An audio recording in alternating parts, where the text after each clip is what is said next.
Hey everyone, welcome back to episode 13 of Late Night Tile Saviors with Triple V with myself here. So, pardon me if I sound a bit weird or a bit nasal because actually recovering from a bit of a virus infection there. But nonetheless, we're still going to be able to play. Might not talk as much because it is a little bit painful when I talk. You know, it's like when you're swallowing some broken glass, that kind of feeling. But I should be fine. Be able to make it through here. So tonight we're going to be playing the tactical fire support, which is the Fort Stirling Soul Master, and we're going to follow that up with some diamond draws, my favorite activity. Yeah, not my favorite troll activity. So we'll see how that goes, because I'm aiming for maybe 1 or 2 more Primal Greek Gods, but whether or not I get them, of course, is entirely in the hands of RNG. And finally, I'll be wrapping things up with a 9th Seal playthrough, probably just another level. So last week we played through first level of 9th Seal. We're going to play through the second level, sub-level, not the entire map, mind you. Most likely won't have enough time to do all that, so no worries. Okay, so busy forming a team for the Mono Water achievement. Now, I know that the Greek Poseidon team would be the most obvious choice. However, we're encouraged to think a little bit out of the box here, and I'd actually like to show you guys how an Erebus team works. So, I think the Erebus team will be able to knock out 3 of the achievements by... yeah, you guys will see later. 2 of the achievements, sorry. So in the meantime, we gotta do our Mono Water achievement. So I'm just looking for the final member, looking at the stage info. Guessing we could put a Tefnut in here for some fun times. Okay, and we still haven't got a better craft in the meantime yet. So we'll just use that falling opal fall craft. Hey Static PvP and Derek and Death God Eugene Rice, thanks for all of you guys to join in. For all the prize winners from last week, if you have contacted me and given me your details, I'll be sending your prizes out tomorrow. And if you haven't contacted me, I'll have to yeah, forfeit your prize and do a redraw. Okay, so we will let's get into it and start playing from here. So the recovery, you can see, is pretty decent at 3k. And team hit points should be more than enough.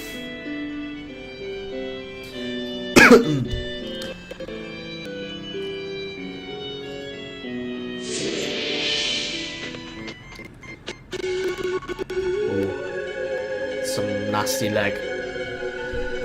See if there's anything I can close in the background.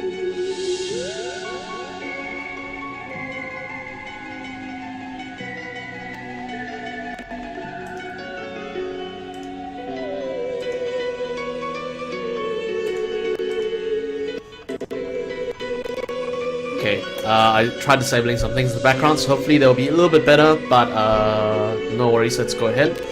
So let's get rid of the 2 hardest, the 2 most frequent hitting ones, which will be those 2. Oh, I can't get used to this higher frame rate thing. It like messes with my eyes somehow. Probably just getting old. Okay, should be good for some stalling here. I think we should just stall until Windong is up. What's up with this lag? Okay.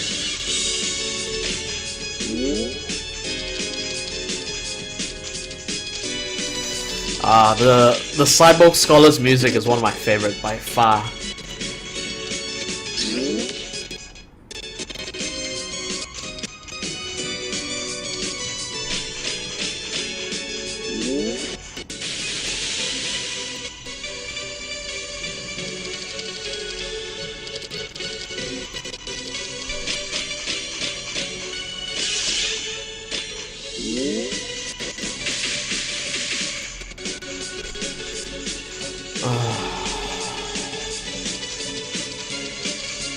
Is Asus phone good? I think it's pretty decent for what I pay. I only paid like, you know, $300 for this phone. Of course, it's not the tier 1 phones that you guys will be used to seeing out there, but it has come with some pretty good software, which has allowed me to do all the live streaming and everything that you see here. Okay, we're good to go all out till the end, I think. Yeah, pretty much. It's the boss stage. You get 30 runes, 30 water runes, which you could probably do through conversion anyway. Let's activate cast. And don't look back.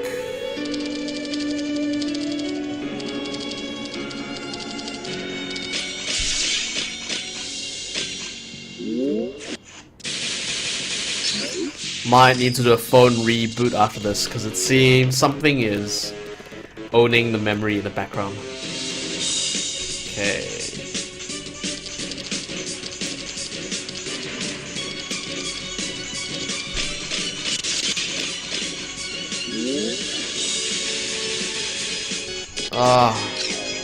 Let's have a little amount of hit points left.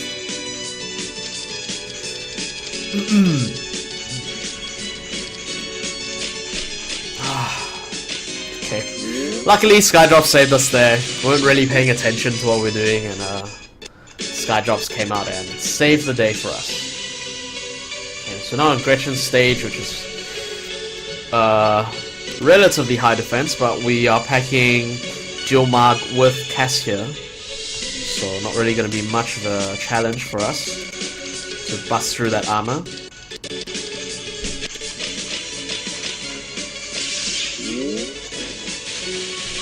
There we go, Gretchen is a thing of the past. Okay, yeah, definitely need to do a phone reboot after this. Do that because it's so much easier.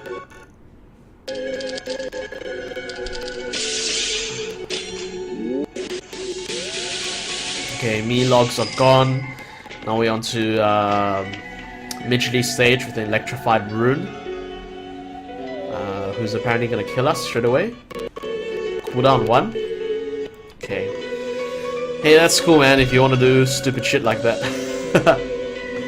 Now I wonder what happens if you use Tefnut here. We'll get rid of that electrified rune. Oh, we could use Swegda and try for a gamble here and see if it targets that dark rune. But there's shitloads of light rune there. Choices. Life choices. I'm tempted to try the Tefnut here, so why don't we... okay. 2, 4, 5. 2 million...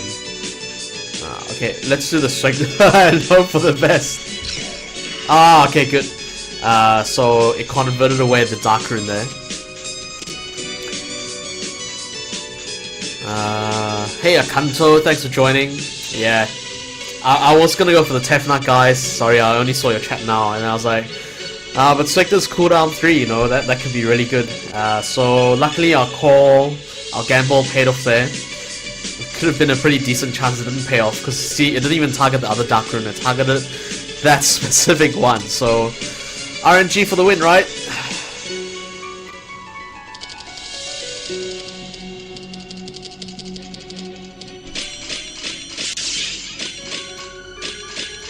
Nice. 9 combos.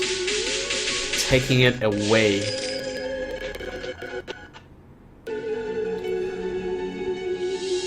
Okay, we got Agnesi here, who's on cooldown 3. Shouldn't be much of an issue. Just need to spin the bottom part properly. I mean, come on, she's fire element.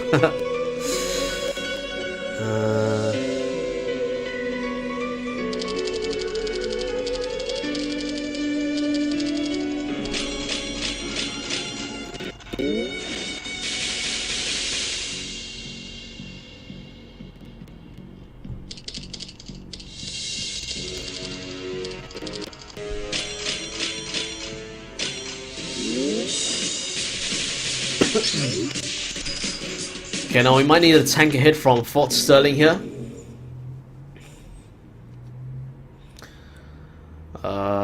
Purely because we may not be able to get all 30 water runes in one go, so we're gonna count that though. Let's do a Marg and then a Swegder. So we got 6, 9, 12, 14 plus 4. We got 16 here. Let's just make sure we dissolve everything. Yeah, it should be fine. 16 plus 4 plus 3. Plus 4 plus 3 plus 7, we should be on 23. Okay. 23 is totally fine. 2, 4, 6, 7. Okay. So let's do that with Tefnut. Okay, this should be good enough to take it away. I'm not gonna DC because I'm not a huge fan of the Opal 4.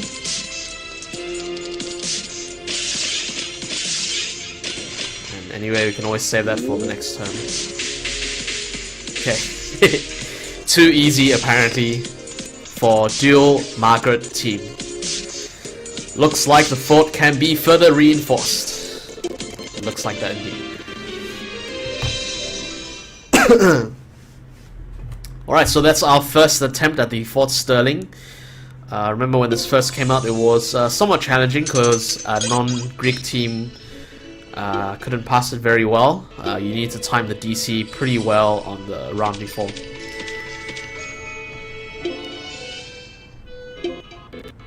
Okay guys, I'm going to reboot my phone, so bear with me for the next few minutes.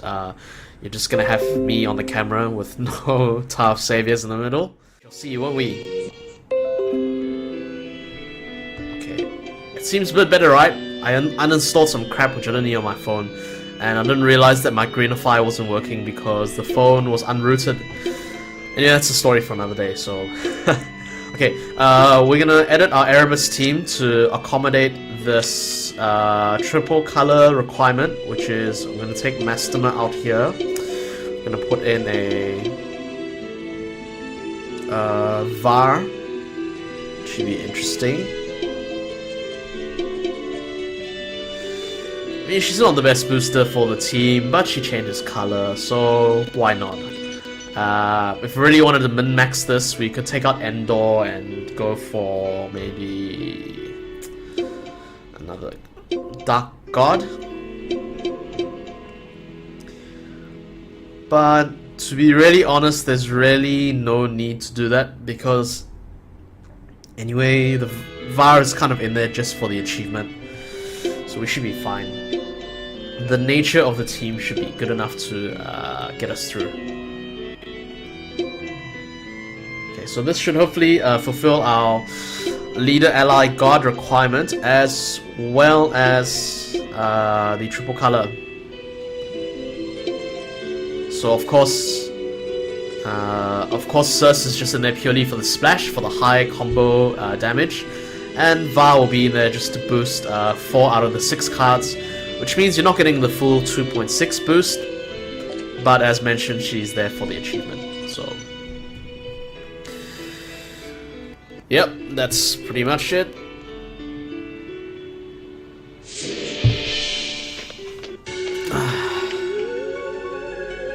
Okay, so you guys are going to see some gameplay for a dual Erebus team. Where is this shaking coming from? Well,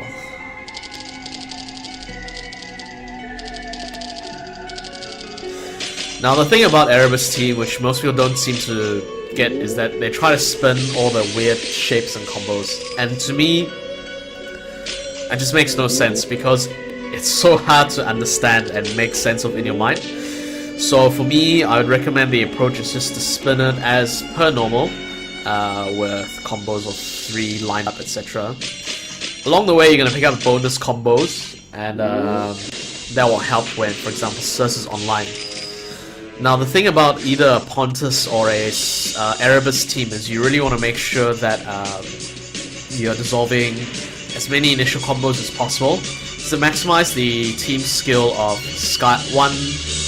one rune generated per initial combo. So you want to make sure you can initial at least 5 at the very minimum. Ideally you're getting 6 to 7, which is likely because you'll pick up 1 or 2 additional bonus combos towards the end of your spinning. Okay, these guys are on crescendo. Yeah, so gotta get rid of them quickly. 500,000, yeah. We can do this with... Yeah, okay. Let's just spin and get them out of the way.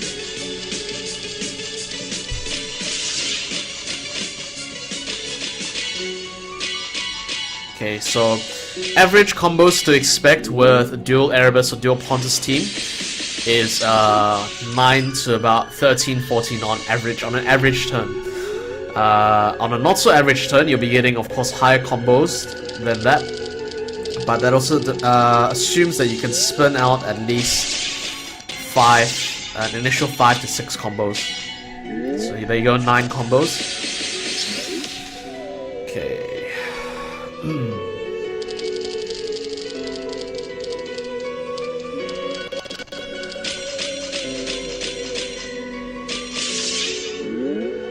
8 combos.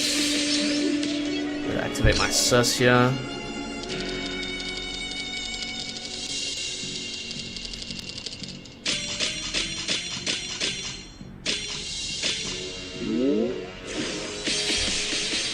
Alright, we're looking at a Gretchen next.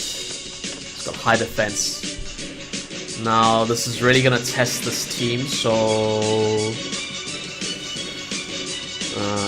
200,000 per card is not a lot, not out of the reach of this team, so we're gonna try one time for a manual spin and see how that goes.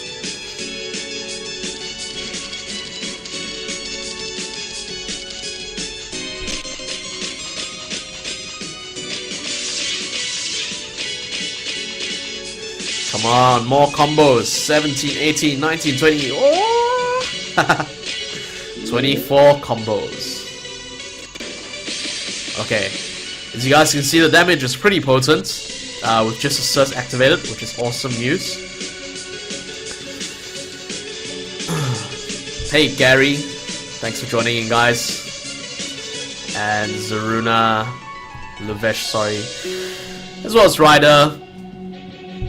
And yeah, thanks everyone for joining. I know there's a lot of choices when it comes to Friday night live stream, so you know, thanks for choosing to share Friday night with me. Of course, if you want to see more, the obligatory message is to definitely you know, drop this video a like, drop the stream a like, or a cooldown one. Oh yeah, subscribe to my channel so you can stay tuned to all the latest live streams. Okay, someone needs to change the wiki info cause Mitchley here spawns on cooldown 1. Now, it's not a huge issue, we're just gauging how much damage you can do. Use a convert, why not, right? And looking at it, we just need to make sure we dissolve the fire runes at the top, and then we're all set.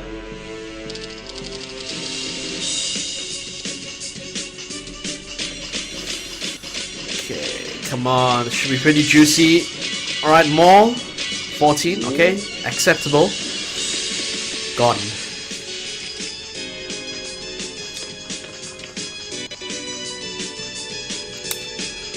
Okay, so cooldown 3, not really threatening, right? What we should probably try and do is use our DC to store up water runes for next turn.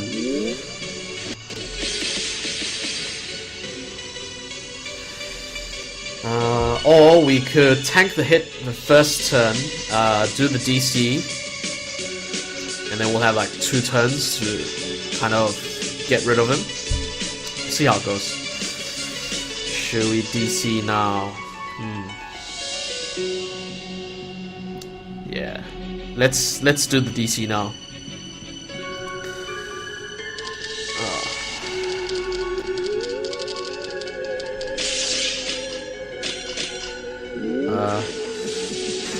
I was like, that shouldn't be enough damage to kill it, and then I wasn't gonna DC because I didn't want to waste the charge, and then it killed her. So forgive all my aimless rambling just now.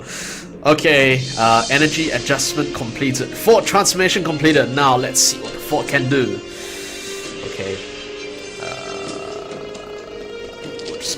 try and spin and keep up with the life count, right? Okay, dissolve 3. The nice thing I like about the sky drops for this team is they tend to clump all the dark runes together. So, you know, in Greek, of course, there's a whole conspiracy of everything spreads out all over the place. But the good thing about a dual Erebus or Pontus team is those generated runes generally tend to like to clump together, which is a nice thing. And crap, I totally forgot to DC that. So that's what I get for talking so much.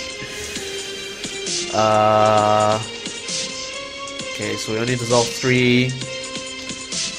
We will need to just heal up, I guess. Yeah.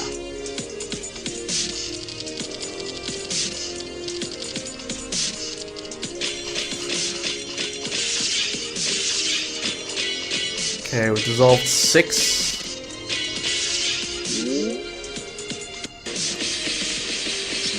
Okay, this is the turn we're gonna have to DC, so we have maximized turns to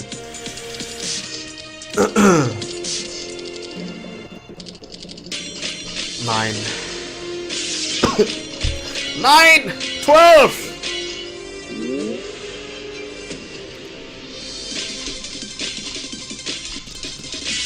Of course, if any of you guys have a Pontus team, this would be a no-brainer. You can just use a Pontus setup to clear the stage and for the achievement. Okay, I was just purely filtering for runes there.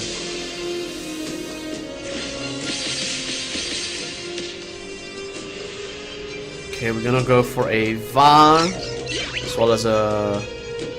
yeah, VAR should be fine.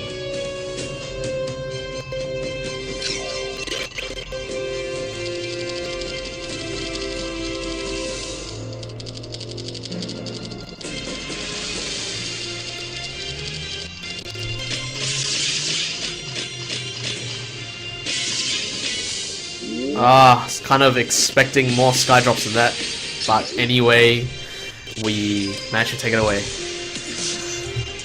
Alright, looks like the fort can be further reinforced. Admittedly, you're not wrong, but let's be honest, no matter how much you try, it's not gonna happen, right?